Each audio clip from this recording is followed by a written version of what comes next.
सुना ये दादा एगो बात सुना ना। अरे सुनाओ का बक्का में सुना। बनाओ तनी खैनी सुन बुढ़ऊ दादा हो बनाओ तनी खैनी।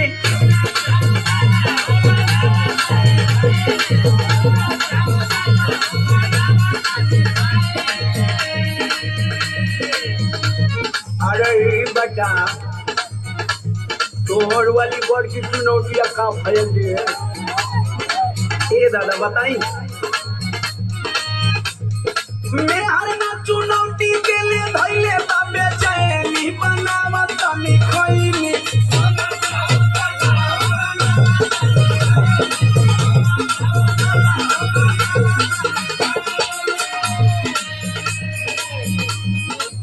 यहाँ का बात हुआ हो कुछ नहीं दादा ले खाली हाल चल करे नहीं दादा ढेर दिन पर भेट आए ना कुछ नहीं कर। तू हाल चाल करत हुआ हाँ बुलवाओ तो हमके का तो के नशा करे से मना कर रही है ना।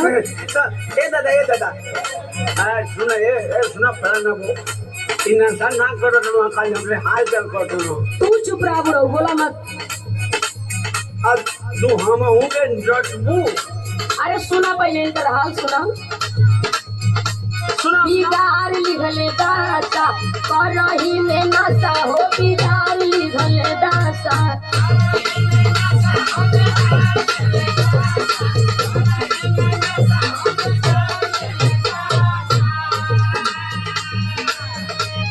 हीरो जैसा लागत रहला हो गईला बतासा बिगाड़ लिखला दासा।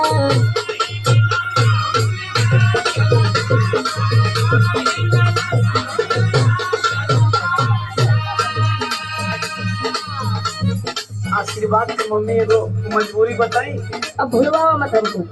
सुनो का सुनाओ तो बोला। आदत धराई दिहले साथे के संगतिया। अच्छा ये कैसा आदत है जो छूट ना सकत था।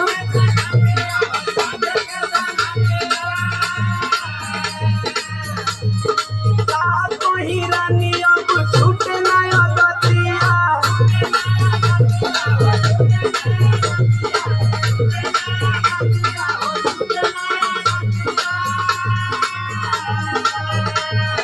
दारू गांजा बिना पे दिन हम भइनी बनावत तनी खैनी। क्या खाइए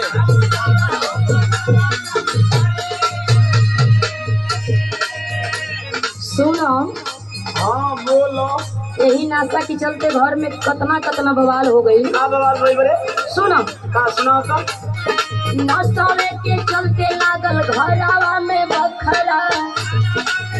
अरे ना हम बड़का कमाना है सुना हम क्या लग कर। अरे तुम्हार गलत भरम बा।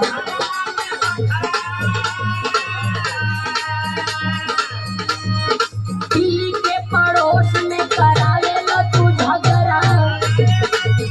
अरे हाँ और शर्म खूब झगड़ा होना हो।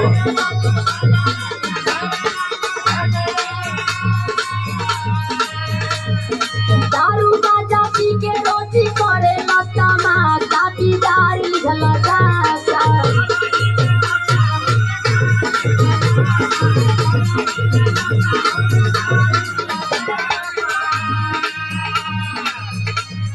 एक बात कही बोला देख तू सही कहत अली लेकिन आज भरे को हमार बात मान ले। कौन बात तहर मानी हो सुनो सुनावा। आज भर खाए रानी खाके कहीं क्रिया।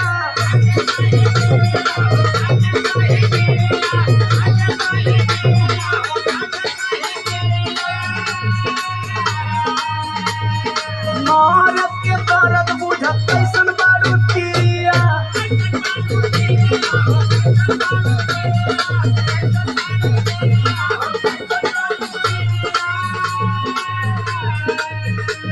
तो के खूब हम बढ़िया से जाना करें। का तू का हुआ या का करेला। अरे सुन भरोसा कर। अरे कतनी बार भरोसा कैले बानी। दे सुन अब ऐसे ना मन में हम तो के बताओ तनी। बतावा हम दावा दीवाना तोहरा माथावा पे धइनी बना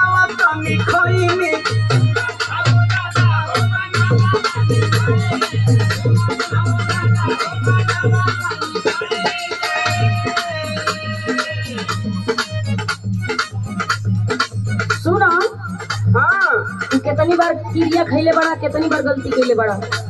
अरे अब ना करो तोहरी बात ही में हम ना आवे वाला है। का बोलता बढ़िया से रहम तोहर जानत बानी हम हो।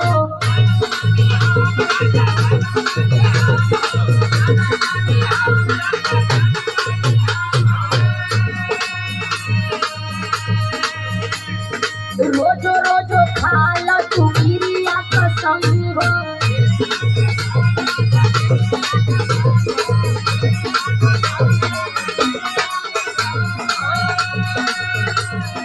कहेली मीनाक्षी रोजी पलटेला पासा बिगाड़ी हलदाता।